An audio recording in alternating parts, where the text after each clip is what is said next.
مسلسل 13 دن تک street of Hormuz کے اطراف میں ایک دوسرے کے اہداف پر حملوں کے بعد گزشتہ 3 دنوں سے امریکہ اور ایران نے فی الحال ایک دوسرے پر حملے روک دیے ہیں، جبکہ اب سے کچھ دیر پہلے امریکی نیوز ویب سائٹ ایکزیوس کے نمائندے باراک رویت نے رپورٹ کیا ہے کہ آج صدر ٹرمپ نے ان سے بات کرتے ہوئے خود کہا ہے کہ انہوں نے ایران پر حملے روکنے کا فیصلہ اس لیے کیا تاکہ مذاکرات کو ایک اور موقع دیا جا سکے، لیکن ساتھ ہی ٹرمپ نے اپنے روایتی انداز میں ایک بار پھر خبردار بھی کر دیا کہ اگر سفارتکاری ناکام ہوئی تو وہ دوبارہ بڑے پیمانے پر فوجی کارروائیوں کا حکم دے سکتے ہیں۔ ایکزیوس کی رپورٹ کے مطابق اس وقت مذاکرات کا مرکز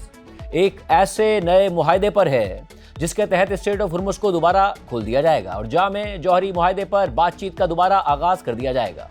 یہ مذاکرات بنیادی طور پر ایران اور عمان کے درمیان ہو رہے ہیں، تاہم قطر، پاکستان، مصر اور ٹرمپ کے خصوصی نمائندے اسٹیو وٹکاف اور جیرڈ کشنر بھی اس عمل میں سرگرم کردار ادا کر رہے ہیں۔ ایکزیوس کے مطابق ٹرمپ نے انٹرویو کے دوران بتایا کہ ایران کے ساتھ ہماری انتہائی سنجیدہ بات چیت جاری ہے اور اگر یہ بات چیت کامیاب نہ ہوئی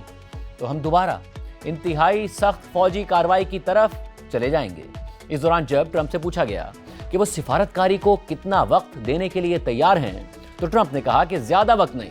یا تو یہ سفارتکاری بہت جلد کامیاب ہو جائے گی یا پھر بالکل کامیاب نہیں ہوگی۔ ٹرمپ نے مزید کہا کہ انہوں نے جمعے کو حملے اس لیے روکنے کا فیصلہ کیا کیونکہ ثالثی کرنے والے ممالک نے ان سے مذاکرات کو ایک اور موقع دینے کی درخواست کی تھی۔ ٹرمپ کے مطابق ایران سے بات کرنے والے تمام لوگوں نے ان سے کہا ہے کہ فائر نہ کریں۔ ٹرمپ نے یہ بھی کہا کہ ان کے خیال میں ایران معاہدہ کرنا چاہتا ہے۔ رپورٹ کے مطابق ٹرمپ نے ثالث ممالک کی حملے روکنے کی درخواست ماننے کی وجہ بیان کرتے ہوئے کہا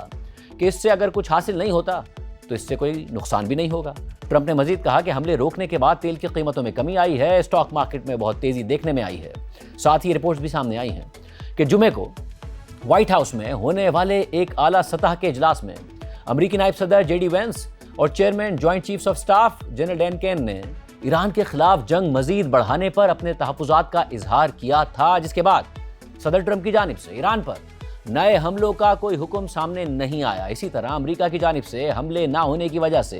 ایران نے بھی کسی خلیجی ملک کے خلاف کوئی کارروائی نہیں کی اور اسٹریٹ آف ہرمز میں کم ہوتی ہوئی اس کشیدگی کے بین الاقوامی مارکیٹس پر بھی واضح اثرات دیکھنے میں آئے، جہاں برینٹ کروڈ کی قیمت 7% سے زیادہ نمایاں کمی کے بعد $85 فی بیرل سے نیچے چلی گئی تھی۔ آج پاکستان اسٹاک مارکیٹ کے 100 انڈیکس میں بھی 7,500 پوائنٹس کی تیزی دیکھی گئی۔